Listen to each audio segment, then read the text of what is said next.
وما آتاكم الرسول فخذوه وما نهاكم عنه فانتهوا واتقوا الله إن الله شديد العقاب. الحمد لله رب العالمين والصلاة والسلام على أشرف الأنبياء والمرسلين وعلى آله الطاهرين والطيبين والصحابة من المهاجرين والأنصار ومن تبعهم بإحسان إلى يوم الدين. أما بعد، أشهد أن لا إله إلا الله وحده لا شريك له وأشهد أن محمدًا عبده ونبيه ورسوله صلى الله عليه وسلم. أعوذ بالله من الشيطان الرجيم. بسم الله الرحمن الرحيم. يا أيها الذين آمنوا إن جاءكم فاسق بنبأ فتبينوا أن تصيبوا قوما بجهالة فتصبحوا على ما فعلتم نادمين. معزز و محترم و مکرم علماء کرام اور میرے طالب علم ساتھیوں، آج میں آپ کے سامنے جس موضوع پر گفتگو کرنا چاہ رہا ہوں وہ ہے حسن لغیرہ. حسن لغیرہ، اس پر گفتگو کی ضرورت کیوں پڑی، اس کی اہمیت کیا ہے، اس موضوع کی کیوں میں آپ سے گوش گزار کرنا چاہ رہا ہوں. اس کا سبب یہ ہے کہ بہت سی ایسی احادیث ہیں جو حسن لغیرہ ہیں. اگر آپ اس حسن لغیرہ کو تسلیم کریں گے، اس کو حجت مانیں گے، تو وہ ساری احادیث جو اس قسم کی ہوں گی وہ حسن قرار پائیں گی، قابل حجت پائیں گی. اگر آپ اس حسن لغیرہ کو حجت نہیں مانیں گے تو بہت ساری ایسی روایات جو اس درجے کی ہیں وہ سب کی سب آپ کو ضعیف قرار دینا ہوگی. دوسری بات اور دوسرا سبب وہ یہ ہے کہ حسن لغیرہ کا مسئلہ نہایت حساس ترین ہے، بہت مشکل ہے. اور یہ بات میں نہیں کہہ رہا، محدث زماں امام الدہر شیخ البانی رحمۃ اللہ علیہ نے اپنی مارکہ آراء کتاب ارواء الغلیل فی تخریج احادیث منار السبیل جو 8 جلدوں میں مطبوع ہے، اس میں انہوں نے یہ بات کہی ہے کہ وَمِنْ أَصْعَبِهَا وَأَدَقِّهَا، کہ جو مشکل ترین مصطلح الحدیث ہیں اور جو دقیق ترین مصطلح الحدیث ہیں، جو اپنے اندر بہت زیادہ گہرائی اور گہرائی لیے ہوئے ہیں، ان میں سے ایک مسئلہ حسن لغیرہ کا ہے. پہلی بات کہ حسن لغیرہ کی شروط کیا ہے. دوسری بات، اگر شروط ہیں تو پھر آپ نے ان شروط کو حدیثوں کے اوپر، راویان کے اوپر، سندوں کے اوپر، متون کے اوپر کس طرح لاگو کرنا ہے، کس طرح اجرا کرنا ہے، کس طرح انطباق کرنا ہے. یہ نہایت مشکل ترین مسئلہ ہے. اور یہی سبب ہے کہ بعض محدثین اور محققین کہتے ہیں ضرورت ہی نہیں اس حسن لغیرہ کی، کون اتنا وقت لگائے. بالکل اسی طرح جس طرح تدلیس کے مسئلے میں کہ یہ راوی قلیل التدلیس ہے یا کثیر التدلیس ہے. قلیل التدلیس ہے تو دلیل کیا ہے، کثیر التدلیس ہے تو ثبوت کیا ہے. انہوں نے کہا چھوڑو اس چیز کو، سب کو ایک ہی صف میں رکھ کے کہو کہ ہر مدلس کی معند روایت جس کی مطابق موجود نہ ہو اور اس کا اپنے شیخ سے استثناء یا اختصاص موجود نہ ہو، وہ روایت ضعیف کی ضعیف ہوگی۔ بعینہ مسئلہ اور معاملہ ہی حسن لغیرہ میں ہے۔ اس لیے اگر آپ مکمل توجہ مبذول کریں گے تو انشاءاللہ العزیز یہ مسئلہ سمجھنا مشکل نہیں ہے۔ اللہ ذوالجلال والاکرام ضرور ہماری مدد فرمائیں گے۔ سب سے پہلی اور بنیادی بات کہ جو مقبول حدیث ہوتی ہے، جو قابل حجت حدیث ہوتی ہے، اس کی 4 قسمیں ہوتی ہیں۔ قابل حجت حدیث کی 4 قسمیں ہوتی ہے۔ نمبر 1 صحیح لذاتہ، نمبر 2 صحیح لغیرہ، نمبر 3 حسن لذاتہ، نمبر 4 حسن لغیرہ۔ یہ مقبول حدیث کی 4 قسمیں ہیں۔ آپ ماشاءاللہ پڑھ چکے ہیں کہ صحیح لذاتہ وہ حدیث ہوتی ہے جس میں 5 شرطیں پائی جاتی ہیں، جس میں 5 شرطیں پائی جاتی ہیں۔ نمبر 1 سند متصل ہو، نمبر 2 راوی تمام کے تمام عادل ہوں، نمبر 3 تمام کے تمام ضابط ہوں، ضبط کرنے والے ہوں، حفظ کرنے والے ہوں، بات کو یاد رکھنے والے ہوں، نمبر 4 اس میں علت قادحہ نہ ہو۔ علت قادحہ، قادحہ وہ علت جس کی وجہ سے حدیث کی صحت متاثر ہو جاتی ہے۔ نمبر 5 اس میں شذوذ نہ ہو، شاذ نہ ہو، وہ روایت شاذ نہ ہو۔ یہ 5 شرطیں ہوتی ہیں صحیح لذاتہ حدیث میں۔ اب آ جائیے صحیح لغیرہ کے اندر۔ صحیح لغیرہ میں ہوتا یہ ہے کہ یہ حدیث خود تو اس قابل نہیں ہوتی کہ یہ صحیح لذاتہ ہی ہو، لیکن بہت ساری ایسی روایات آپس میں مل جاتی ہیں یا اس روایت کی تائید کوئی صحیح حدیث کر دیتی ہے، تو اس کو کہہ دیا جاتا ہے کہ یہ صحیح لغیرہ، اپنے غیر کی وجہ سے، دوسروں کی وجہ سے یہ روایت صحیح لغیرہ ہے۔ تیسرے پوائنٹ پہ آ جائیے جس کا تعلق دوسرے کے ساتھ بھی ہے۔ جو روایت حسن لذاتہ ہوتی ہے، تیسرے نمبر پہ آپ نے لکھا ہے نا حسن لذاتہ، جو روایت حسن لذاتہ ہوتی ہے اس میں وہی 5 شرطیں پائی جاتی ہیں جو صحیح لذاتہ کے اندر پائی جاتی ہیں۔ فرق کہاں پہ آ کر پڑتا ہے؟ فرق آ کر پڑتا ہے حافظے کے اندر، ضابطے کے اندر، کہ ان کا ضابطہ کمزور ہوتا ہے۔ صحیح لذاتہ کے اندر جو راوی کا ضابطہ ہوتا ہے، حافظہ ہوتا ہے اور یاد کرنے کی جو صلاحیت ہوتی ہے، آپ یوں سمجھ لیجئے کہ وہ 100% ہوتی ہے، اس میں 30% اور جو حسن لذات اس میں 30% ہوتی ہے، 40% ہوتی ہے، 50%، 60-70% بھی ہو سکتی ہے۔ اب یہ حسن لذات ہی ایک حدیث ہے، اس کے ساتھ جب دوسری حدیث جو صحیح ہوگی وہ مل جائے گی، یہ حسن لذات ہی دوسری قسم میں چلی جائے گی اور یہ صحیح لغیرہ قرار پائے گی۔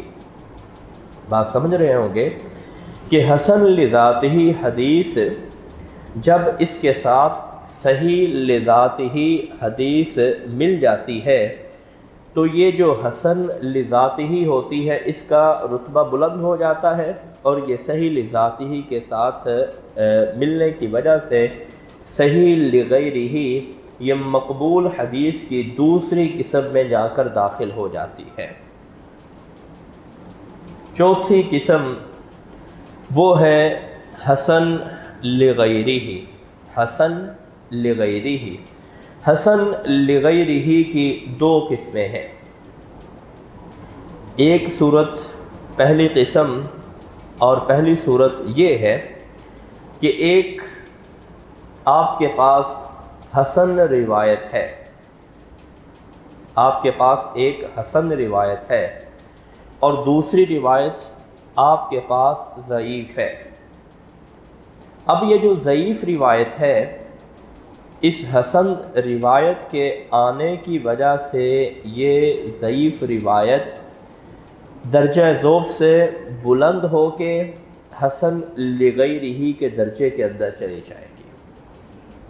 یعنی اس کا خلاصہ یہ ہے کہ ضعیف حدیث کی تائید اگر حسن لذاتہ حدیث کرے تو یہ ضعیف حدیث درجہ ذوف سے نکل کر حسن لغیرہ کے درجے میں چلی جاتی ہے۔ ایک قسم یہ ہے، اسے بھی لوگ حجت مانتے ہیں محدثین محققین۔ دوسری قسم جو اختلافی ہے، جس پر میں گفتگو کرنا چاہ رہا ہوں، وہ دوسری قسم جو اختلافی ہے وہ یہ ہے کہ ایک ضعیف حدیث ہے، دوسری بھی ضعیف حدیث ہے، تیسری بھی ضعیف حدیث ہے، چوتھی بھی ضعیف حدیث ہے۔ اب یہ ساری ضعیف حدیثیں ہیں، کیا یہ ضعیف حدیثیں ملنے کے ساتھ تقویت حاصل کریں گی، مضبوط ہو جائیں گی، قابل تقویت اور قابل حجت بن جائیں گی؟ یہ مسئلہ ہے۔ اسے آپ عام مثال سے یوں بھی سمجھ سکتے ہیں کہ ایک بندہ گونگا ہے، وہ بولتا نہیں، دوسرا بندہ لنگڑا ہے، چل نہیں سکتا، تیسرا نابینا ہے۔ اب یہ تینوں مل کر کچھ نہ کچھ تو کام کر لیں گے نا۔ یعنی جو گونگا ہے اسے نظر آ رہا ہے، وہ نابینے کو اپنے ساتھ ملائے گا، اور جو لنگڑا ہے اس کے لیے وہ کوئی ریڑھی یا کسی ایسے اہتمام کا وہ بندوبست کریں گے، یہ کچھ نہ کچھ کر سکیں گے۔ تینوں کے اندر عیوب ہیں، تینوں کے اندر نقائص ہیں، تینوں کے اندر کمزوریاں ہیں، لیکن تینوں مل کر جو گنگا ہوتا ہے عام طور پہ وہ بہرا بھی ہوتا ہے، اسے سنائی بھی نہیں دیتا، اور جو نابینا ہوتا ہے ظاہر بات ہے یہ بھی بڑی محتاج کی ہے، اور اسی طرح جو لنگڑا ہے یا لولا ہے یہ بھی محتاج آدمی ہے۔ یہ تینوں آدمی مل جل کر اپنے روٹی پانی کا انتظام کر لیں گے، اگر کسی جگہ پہ پہنچنا ہے تو یہ پہنچ بھی جائیں گے۔ ضعیف احادیث کو آپ اس سمجھ سکتے ہیں کہ کسی حدیث میں کوئی کمزوری ہے، مثال کے طور پر راوی ایسا ہے جس کا حافظہ درست نہیں تھا، سیء الحفظ تھا، دوسری حدیث آپ کے سامنے آئی، اس کی آپ نے سند کو دیکھا، وہ روایت مرسل روایت ہے جو بلا شبہ یعنی ضعیف ہوتی ہے۔ تیسری روایت آپ کے سامنے آئی، آپ نے دیکھا کہ اس میں راوی مختلط ہے۔ چوتھی روایت آپ کے سامنے آئی، آپ نے دیکھا کہ اس میں راوی کثیر التدلیس مدلس ہے۔ اب یہ چار روایات ہیں، کیا یہ چار روایات مل کر آپ کے سامنے کسی ایک مفہوم کو متعین کر سکتی ہیں یا نہیں کر سکتی؟ یہ بات اور یہ مسئلہ سمجھنے والا ہے۔ جس طرح چار بندے ہیں، تین بندے ہیں، سب کے سب معذور ہیں، کسی میں کوئی عذر، کسی میں کوئی عذر، کسی میں کوئی معذوری، کسی میں کوئی معذوری، اسی طرح تین چار احادیث ہیں۔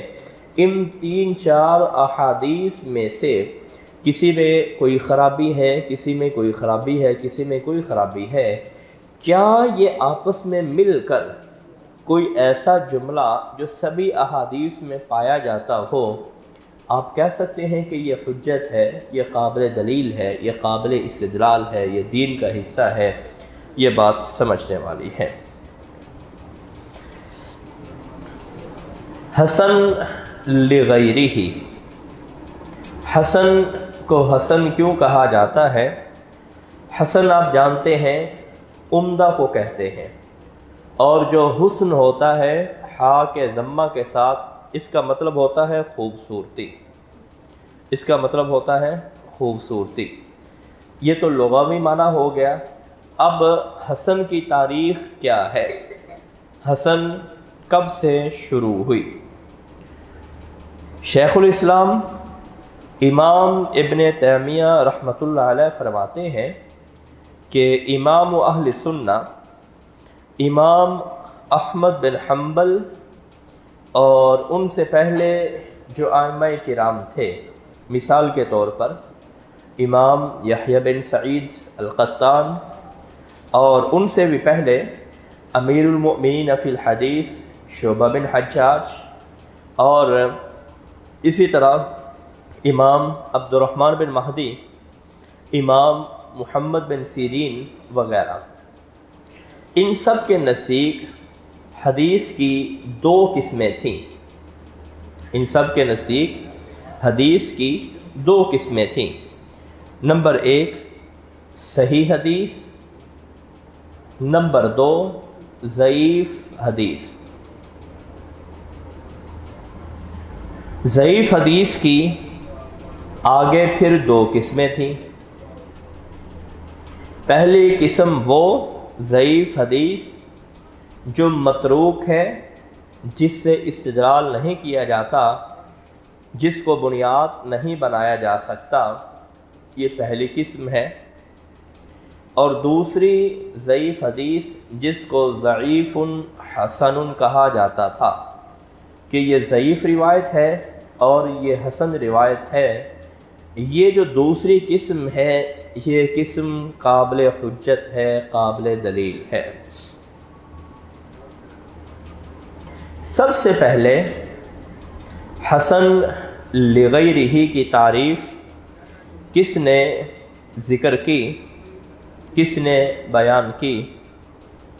سب سے پہلے حسن لغیرہ کو متعارف کروانے والے امام ترمذی رحمۃ اللہ علیہ ہیں، جنہوں نے اپنی ایک کتاب جس کا نام العلل الصغیر ہے، چھوٹی سی کتاب ہے، کتابچہ ہے۔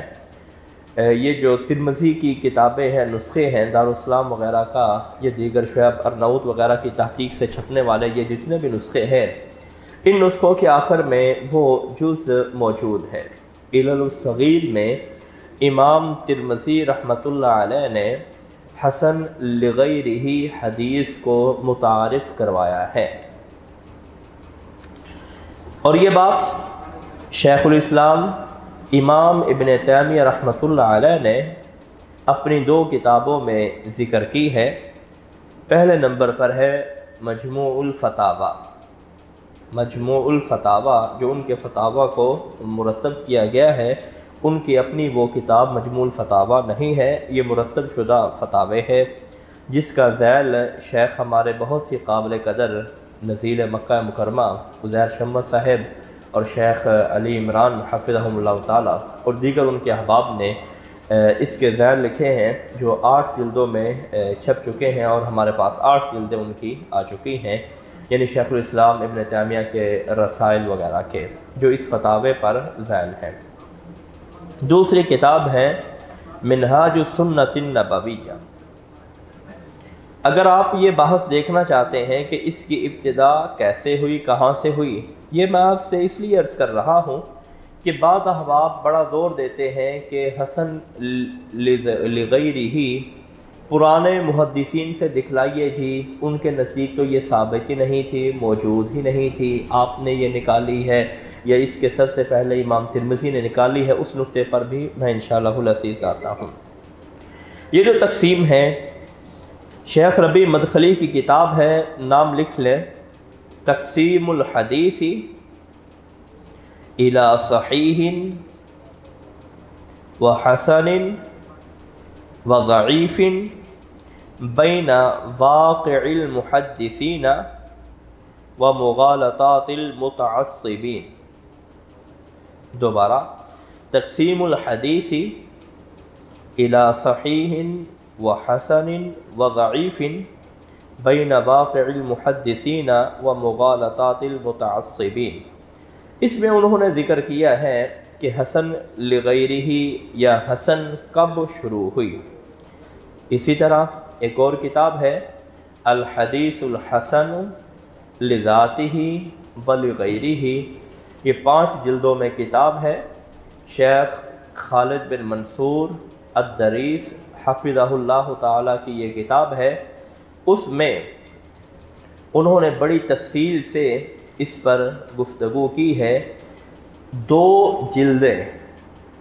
جلدوں پر انہوں نے یہی حسن کے بارے میں لکھا ہے کہ حسن کب آئی ہے، 2 جلدوں میں متقدمین سے بھی اور متاخرین سے بھی، اور پھر اسی طرح تیسری جلد میں انہوں نے اسی سے متعلق کہ حسن حجت ہے کہ نہیں ہے، اور جو 5ویں جلد ہے اس میں انہوں نے امام ترمذی رحمۃ اللہ علیہ نے جو حسن کی بحث کی ہے وہ انہوں نے حسن کی بحث لکھی ہے۔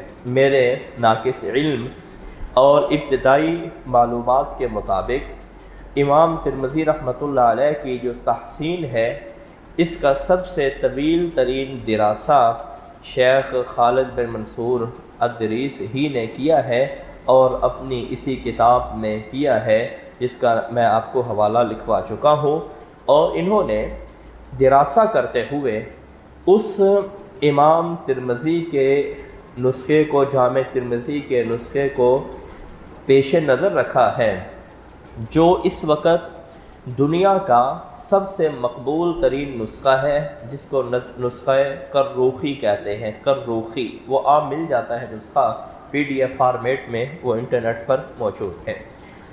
اسی طرح اگر آپ یہ بحث دیکھنا چاہتے ہیں تو تحسین الحدیث النبوی الشریف، تحسین الحدیث النبوی الشریف بالغرب الاسلامی، بالغرب الاسلامی، یہ مصنف ہے محمد بو عیاد، محمد بو عیاد کو مراکشی ہی لگتے ہیں۔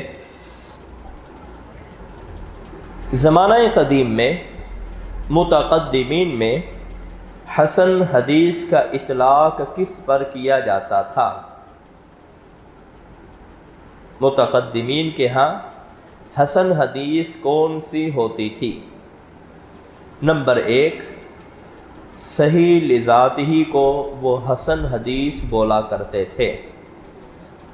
نمبر 2، حسن لذاتہ کو حسن حدیث بولا کرتے تھے۔ نمبر 3، صحیح لغیرہ کو حسن حدیث بولا کرتے تھے۔ نمبر 4، حسن لغیرہ کو حسن حدیث بولا کرتے تھے۔ نمبر 5، جس حدیث میں ضعف کا احتمال ہوتا، جس حدیث میں ضعف کا احتمال ہوتا اس کو حسن بولا کرتے تھے۔ یہ جو 5 اقسام ہیں یہ قابل حجت ہیں، قابل دلیل ہے اور قابل استدلال ہے۔ اس کے علاوہ بھی متقدمین محدثین حسن کا لفظ بولا کرتے تھے، لیکن اس سے استدلال مطلوب نہیں ہوا کرتا تھا۔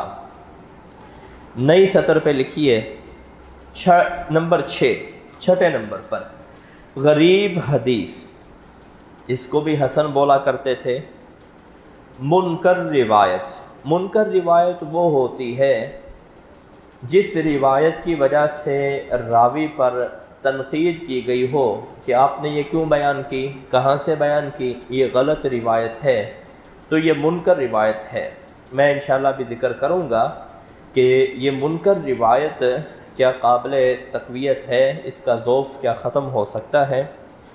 7 نمبر 8 نمبر پر ہے جس حدیث کی سند میں یا متن میں کوئی فائدہ موجود ہو۔ فائدے سے مراد عام فائدہ نہیں ہوتا، میں عرض کر چکا ہوں اپنے پچھلے محاضرات میں کہ فائدہ سے مراد کوئی ایسی انوکھی چیز ہے، اجنبی چیز ہے جو کسی ایک محدث کے پاس ہو اور وہ دوسرے کے پاس نہ ہو، اس کو فائدہ کہا جاتا ہے۔ نمبر 9 جو عالی سند ہو، جس کے واسطے کم ہو، اس کے اوپر بھی حسن کا اطلاق کیا جاتا ہے۔ نمبر 10 خوبصورت متن ہو، خوبصورت حدیث ہو، اس کو بھی حسن کہا جاتا ہے۔ نمبر 11 لغوی معنی، لغوی معنی عمدہ کے معنی میں طیب، جید کے معنی میں کوئی حدیث طیب ہے، جید ہے، تو اس کو بھی یہ کہہ دیتے ہیں۔ یہ جو آخری میں نے 6 قسمیں لکھوائی ہیں، یہ 6 قسمیں حجت اور دلیل کے طور پر استعمال نہیں ہوتی، بلکہ بعض تو صورتیں ایسی ہیں جو نکارت کے اوپر یا اس کے ضعف کے اوپر دلالت کرتی ہیں۔ امام شعبہ بن حجاج کا ایک مشہور قول ہے، ان سے کسی روایت کے بارے میں پوچھا گیا کہ یہ حسن روایت ہے، تو شعبہ بن حجاج نے کہا کہ من حسنہا فررت، مجھے اس کے حسن ہونے سے ہی ڈر لگتا ہے، اس لیے میں بھاگ گیا۔ یعنی جہاں پہ حسن کا لفظ آ جائے گا، یہ معنی نہیں ہوگا کہ وہ قابل حجت ہے ہی ہے، قابل دلیل ہے ہی ہے۔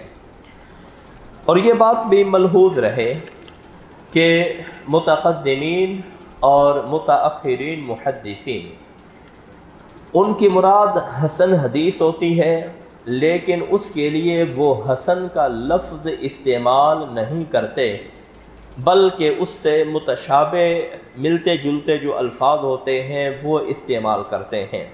اب وہ بھی لکھیے۔ پہلا کلمہ ہے الحسن بمجموع طرقہ، اردو ترجمہ ہے کہ یہ روایت تعدد اسانید کی بنا پر حسن ہے۔ اردو میں لکھ لے کہ یہ حدیث متعدد اسانید کی بنا پر حسن ہے۔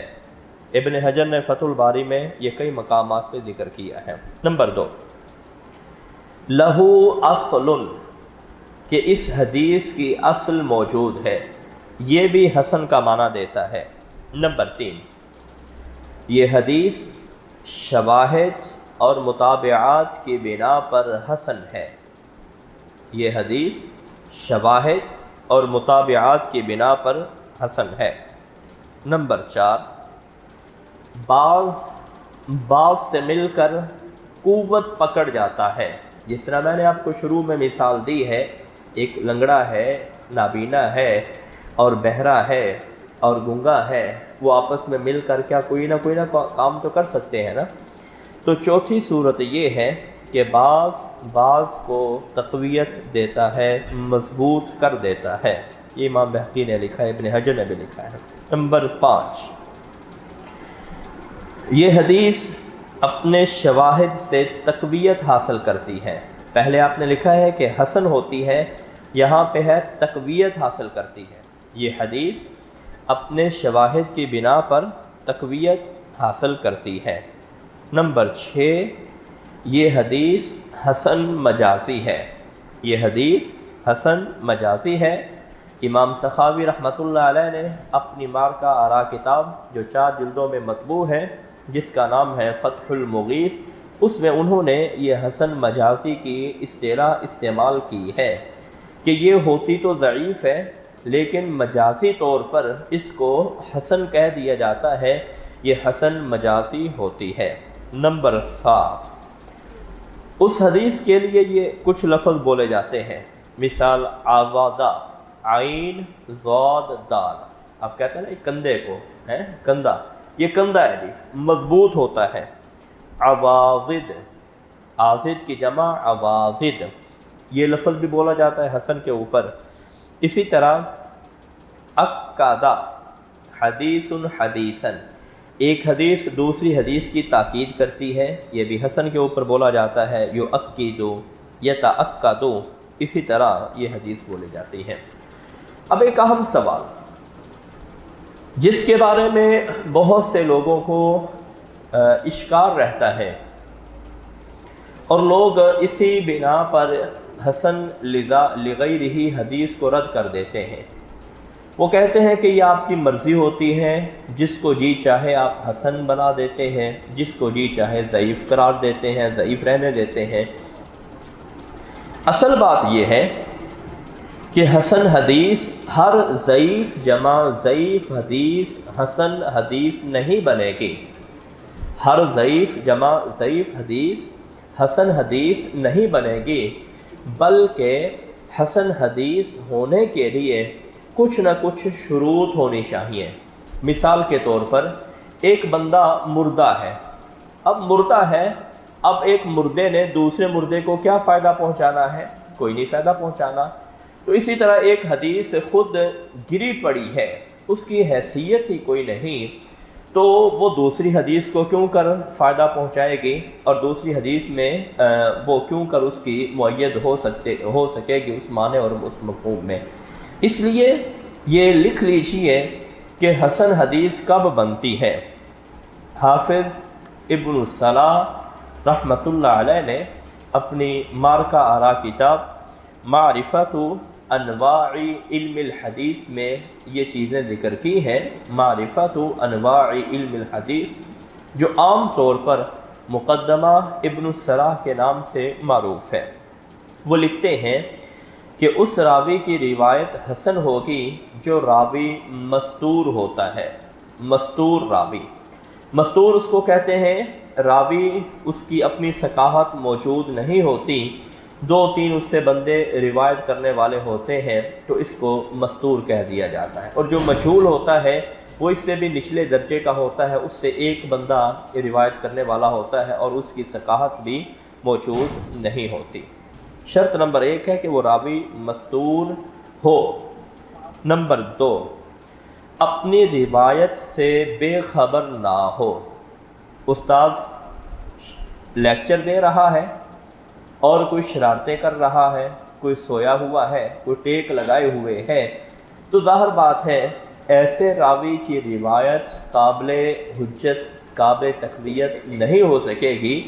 دوسری شرط انہوں نے لگائی ہے کہ اپنی روایت سے بے خبر نہ ہو، اسے پتہ ہو کہ استاذ کیا بتلا رہے ہیں اور کیا حدیث بیان ہو رہی ہے۔ نمبر 3، بہت زیادہ غلطیاں کرنے والا نہ ہو۔ نمبر 4، حدیث میں جھوٹ بولنے کا الزام بھی اس پر نہ ہو۔ نمبر 5، کوئی اور اس میں درجہ فسق نہ ہو۔ فسق حد سے تجاوز کر دینا، کبیرہ گناہوں کا اعلانیہ ارتکاب کرنا، یہ فسق کہلاتا ہے، یعنی وہ کبیرہ گناہوں کا اعلانیہ ارتکاب کرنے والا بھی نہ ہو اور کبیرہ گناہوں پہ اصرار کرنے والا بھی نہ ہو۔ اس کے بعد ہے جی متن کے اوپر آپ آ جائیے۔ یہ تو کچھ اس سند سے متعلق تھی، اب متن حدیث مشہور ہو، معروف ہو، وہ الفاظ جو حدیث میں متن حدیث میں موجود ہیں وہی الفاظ، یا اس کے جو ہم معنی الفاظ ہیں وہ دوسری حدیث میں یا دوسری متعدد احادیث میں وہ موجود ہوں، اور اس کے بعد اس کی جو مطابقت ہوتی ہے یا اس کا جو شاہد ہوتا ہے وہ تقویت اس سے حاصل کرنے کی صلاحیت بھی رکھتی ہو، وہ روایت شاذ بھی نہ ہو، وہ روایت منکر بھی نہ ہو، اور امام ترمذی رحمۃ اللہ علیہ کا قول اسی کے اوپر صادق آتا ہے۔ حافظ ابن حجر عسقلانی رحمۃ اللہ علیہ نے اس میں اور اضافہ کیا ہے، وہ فرماتے ہیں کہ ایک راوی ہے جس کا حافظہ خراب ہے، سوء حفظ کی اس پر جرح ہے کہ اس کا حافظہ ٹھیک نہیں، بات کچھ ہوتی ہے یہ کچھ بیان کر دیتا ہے، سوء حفظ کی جرح ہے ایسے راوی کی اگر متابعت موجود ہے، اور متابعت بھی کون سی؟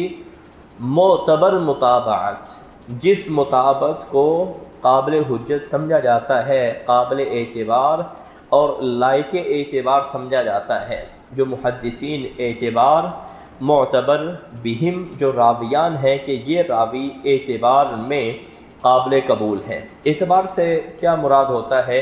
ایک اعلیٰ درجہ کے ثقہ راوی ہوتے ہیں، اسی طرح چلتے چلاتے کم راوی ہوتے ہیں، کچھ راوی ایسے ہوتے ہیں جن کے بارے میں لکھا جاتا ہے کہ یکتب حدیثہ، ان کی حدیث تو آپ لکھ لیں لیکن لا یحتج بہ، ان سے آپ نے استدلال نہیں کرنا۔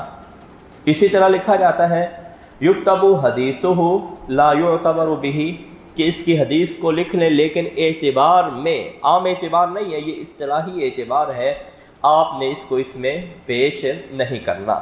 تو یہ میں نے جس نے عرض کیا ایک دقیق ترین فن ہے، جس فن کا بہت سارے سمتوں سے اس کا مناقشہ کرنا، اس کو جانچنا اور اس کی پڑتال کرنا نہایت ضروری ہے۔ حافظ ابن حجر اسقلانی نے یہ بھی لکھا ہے کہ جو آپ تائید کے طور پر کسی متابع کو پیش کر رہے ہیں، یہ متابع اس متابع سے زیادہ کمزور نہیں ہونا چاہیے۔ مثال کے طور پر ایک راوی ہے جو متابع ہے، با کے اوپر زبر، جس کی مطابقت کی جا رہی ہے، اس میں جو کمزوری ہے وہ 20% ہے۔ اب جو متابع ہے جس نے اس کی تائید کرنی ہے کہ اس نے جو حدیث بیان کی ہے یہ صحیح حدیث بیان کی ہے، ٹھیک حدیث بیان کی ہے، یہ متابع کم از کم یہ بھی 20% کمزور ہونا چاہیے۔ جس طرح 20% وہ کمزور ہے، وہ بھی سوء حفظ کا مریض ہے، یہ بھی سوء حفظ کا مریض ہونا چاہیے۔ یہ ایک دوسرے کو تقویت دے سکتے ہیں، لیکن یہ جو متابع ہے اگر یہ 25% سوء حفظ کا مریض ہے، اس کا حافظہ اس سے بھی زیادہ بگڑا ہوا ہے، یہ 30% یا 40% مریض ہے، تو ظاہر بات ہے یہ جو متابع ہے، یہ مطابقت کرنے والا، یہ اس کی تائید کبھی نہیں کر سکے گا۔ یعنی جو متابع ہے، جو مدد کرنے والا ہے، مدد کون کرتا ہے؟ مدد وہ کرتا ہے نا جس کی جیب میں پیسے ہوتے ہیں۔ آپ کسی فقیر کے پاس چلے جاتے ہیں، وہ کہتے ہیں میرے پاس تو اتنے بھی نہیں ہیں جتنے آپ کے پاس ہیں۔ بالکل یہی صورت ہے کہ تائید اور مطابقت وہ راوی کرے گا جو اس راوی سے مضبوط ہو یا کم از کم ضعف میں اس کے برابر ہو۔ اگر ضعف میں یہ اس سے نیچے چلا گیا، مثال یوں سمجھیے اور آسان کرتا ہوں، اس راوی نے جو متابع ہے 20 روایات میں غلطی کی، اور جو متابع ہے، جو مطابقت کرنے والا ہے، تائید کرنے والا، اس نے 25 روایات میں غلطی کی، تو ظاہر بات ہے یہ زیادہ ضعیف ہوا نا۔ اب یہ جو زیادہ ضعیف ہے اس کم ضعیف کی تائید نہیں کر سکے گا۔ اسی طرح مختلط راوی ہوتا ہے۔ مختلط کس کو کہتے ہیں؟ جس کی یادداشت گم ہو جاتی ہے، حافظہ بگڑ گیا، یادداشت گم ہو گئی، اسے نہیں پتا کہ یہ حدیث ہے۔ کئی دفعہ شناخت بھی گم ہو جاتی ہے، چہرہ نہیں پہچانا جاتا یہ کون ہے، ایسے کو مختلط راوی کہتے ہیں۔ چونکہ یہ علم، دماغ سوزی کا علم، یہ دماغ سوزی کر دیتا ہے، دماغ کو کھا جاتا ہے، اور بہت سارے ایسے لوگ ہیں، امام بالخصوص سعید بن ابی عروبہ، ابو اسحاق السبیعی، بہت سارے مستقل کتابیں ہیں جو مختلطین روات ہیں جن کو آخری عمر میں اختلاط ہو گیا تھا۔ تو اب یہ جو مختلط راوی ہے، اس کی جب روایت آ جائے گی، اس کی روایت بھی قابل حجت تب ہوگی جب اس کی تائید مل جائے، اس کی تائید مل جائے کہ یہ روایت اس نے اختلاط سے پہلے بیان کی ہے۔ اور تائید کس طرح ملے گی؟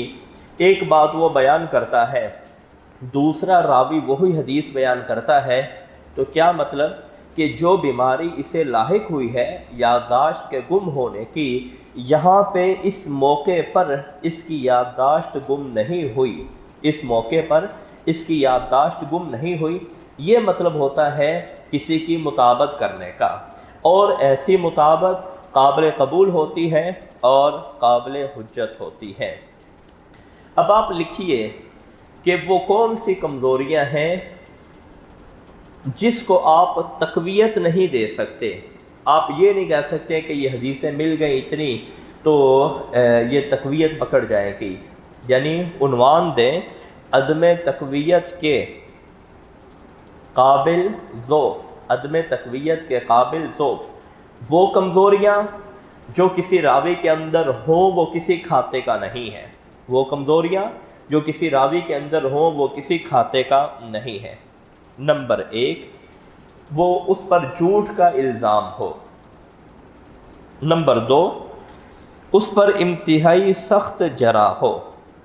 مثال کے طور پر کہہ دیا جاتا ہے یہ کذاب ہے، یہ دجال ہے، یہ وضاع ہے، یا یخطئ کثیرا کثیرا ہے، یا پھر اس کے بارے میں کہہ دیا جاتا ہے کہ لا یدری ما یحدث، اسے پتہ ہی نہیں چلتا وہ بیان کیا کرتا ہے، فاحش الغلط ہے، کثیر الغلط ہے۔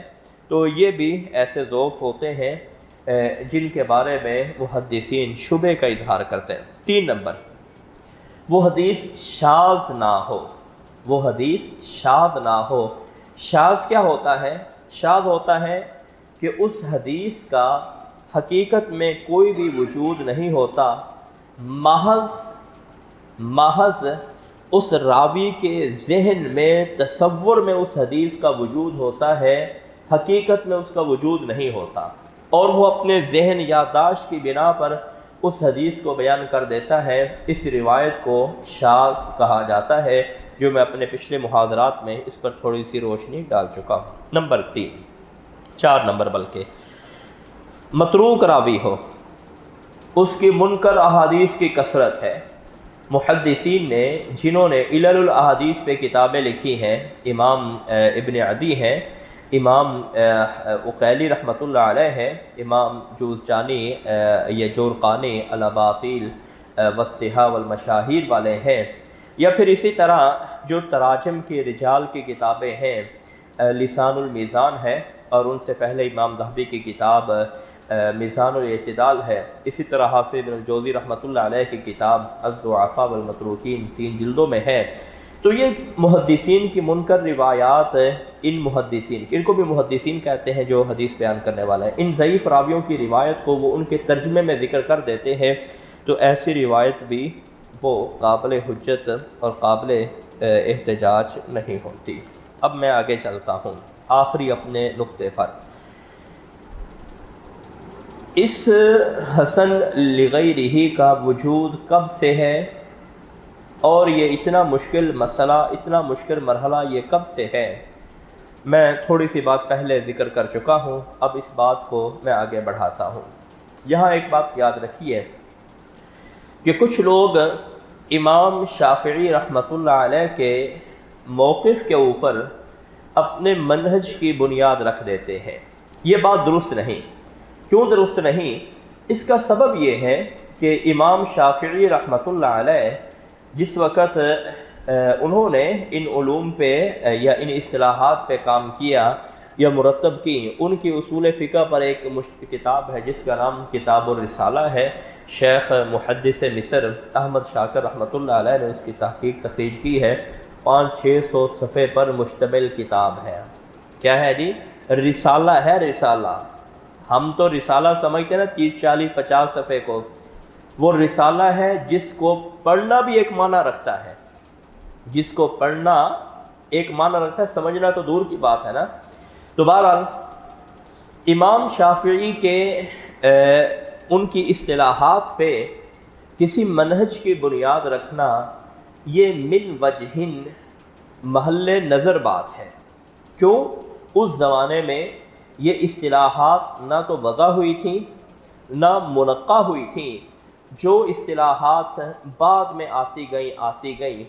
یہی سبب ہے کہ محدثین اور مصطلحین اصطلاحات کے 2 ادوار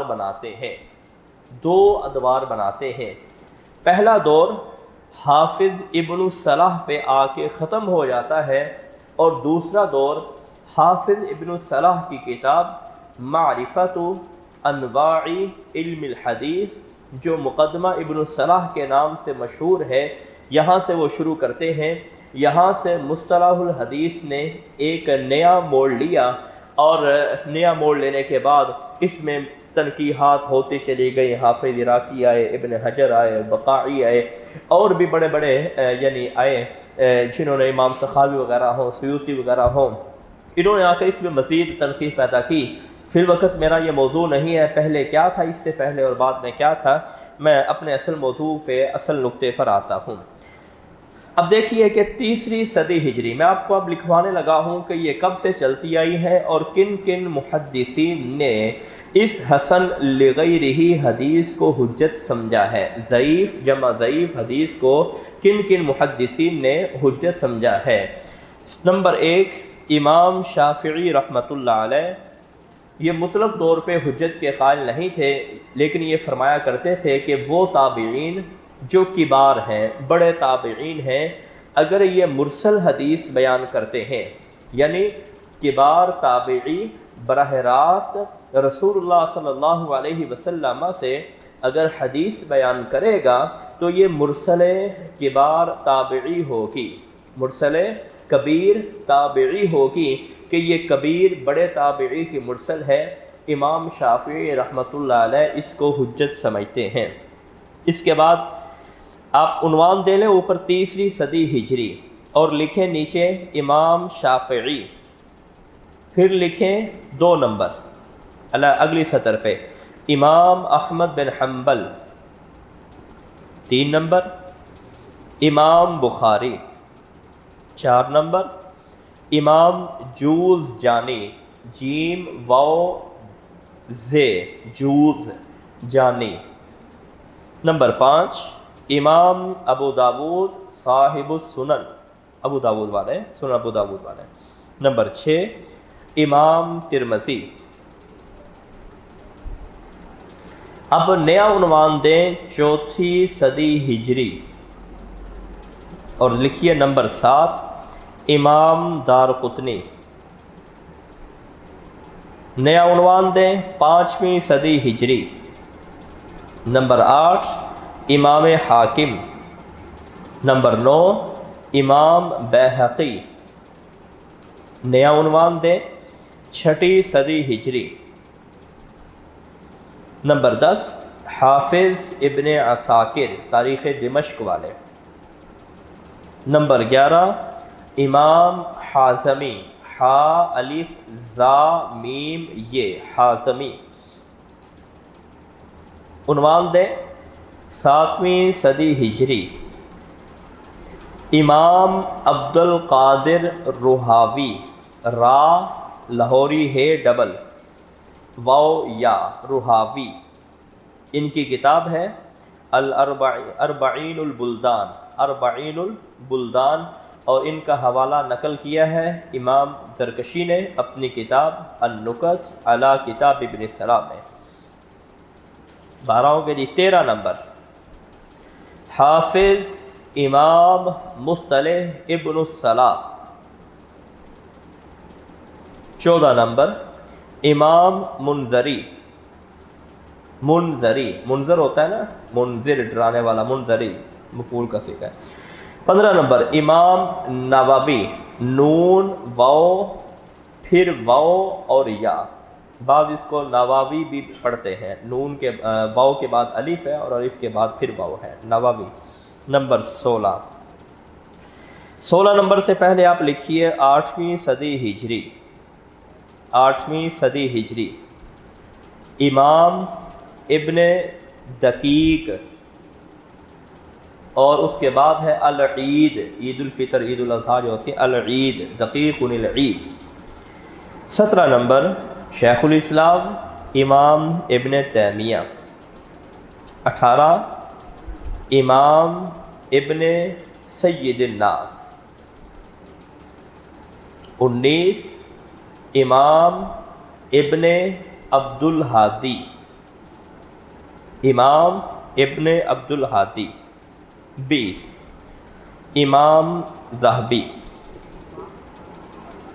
21 امام ابن قیم، جو رہ جائے وہ چھوڑ دیں، بعد میں اس کو کسی سے پوچھ کر لکھ لیں یا مجھ سے دوبارہ پوچھ لیں۔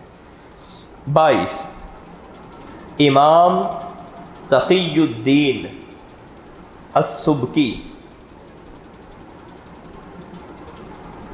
23 امام علائی۔ 24 امام زیلعی، زے یا لام عین یا زیلعی۔ 25 امام ابن کثیر۔ 26 امام زرکشی۔ 27 امام ابن رجب۔ اور عنوان دیں 9ویں صدی ہجری۔ نمبر ہے جی 28 امام ابن الملقن۔ 29 حافظ عراقی۔ حافظ سے مراد عام حافظ نہیں ہوتا، جو حدیث کا حافظ ہوتا ہے اس کو حافظ کہا جاتا تھا۔ 30 امام ابن الوزیر، یہ وزیر اعظم ہوتا ہے نا، ابن الوزیر الیمنی، یمن کے رہنے والے تھے۔ 31 امام ابن ترکمانی۔ 31 امام ابن ترکمانی، جو بھول جائے رہ جائے آگے چلتے جائیں، وہ بعد میں ساتھیوں سے پوچھ لیں یا مجھ سے پوچھ لیں۔ 32 حافظ ابن حجر عسقلانی۔ 33 امام بقاعی، با قاف نقطے والا الف عین یہ، بقاعی۔ عنوان دے جی 10ویں صدی ہجری۔ نمبر ہے جی 34 امام سخاوی۔ 35 امام سیوطی۔ 36 امام زکریا انصاری۔ عنوان دے دی پھر 11ویں صدی ہجری، امام مناوی۔ مناوی یہ 37 نمبر ہے جی۔ 38 نمبر ہے جی، 38 نمبر امام زرقانی۔ 12ویں صدی ہجری میں ہم پہنچ چکے ہیں۔ نمبر ہے جی 39 امام حسین المغربی، حسین حسن و حسین المغربی، مراکشی جو تھے۔ 40 نمبر ہے جی امیر صنعانی، امیر صنعانی توضیح الافکار والے۔ اب آ جائیں جی 13ویں صدی ہجری میں۔ نمبر ہے جی 41 امام شوکانی۔ آپ آ جائیے جی اب 14ویں صدی ہجری، امام شمس الحق عظیم آبادی، جنہوں نے ابو داود کی شرح غایت المقصود لکھی ہے، 4 جلدوں میں یہ بھی مطبوع ہے۔ اور ہے جی 43 نمبر پر ہے امام شرف الحق عظیم آبادی، یہ بھائی ہیں دونوں، عون المعبود انہوں نے لکھی ہے، شرف الحق نے۔ نمبر 44 امام جمال الدین قاسمی۔ نمبر 45 امام طاہر الجزائری۔ نمبر 46 امام مبارک پوری تحفۃ الاحوذی والے، عبد الرحمن مبارک پوری ان کا نام ہے۔ نمبر 47 امام احمد شاکر۔ اب آ جائیے جی 15ویں صدی ہجری میں، جس میں اب ہم موجود ہیں، اس میں بہت نام ہیں، لکھیے مولانا عبید اللہ رحمانی، مرعات المفاتی والے۔ نمبر 49 امام البانی رحمۃ اللہ علیہ۔ نمبر 50 شیخ مقبل بن ہادی رحمۃ اللہ علیہ۔ اگر آپ نے اس کی تفصیل پڑھنی ہو، وقت نہیں ہے، میری کتاب ہے مقالات اثریہ، 1 جلد میں وہ مطبوع ہے، یہ سارا مواد میں نے وہیں سے لیا ہے، کچھ باتیں اپنی طرف سے ذکر کی ہیں، آپ ان کی تفصیل وہاں سے معلوم کر سکتے ہیں۔ سبحان ربک رب العزة عما یصفون وسلام علی المرسلین والحمد للہ رب العالمین۔ مولاي صل وسلم دائما أبدا على حبيبك خير الخلق كلهم مولاي صل وسلم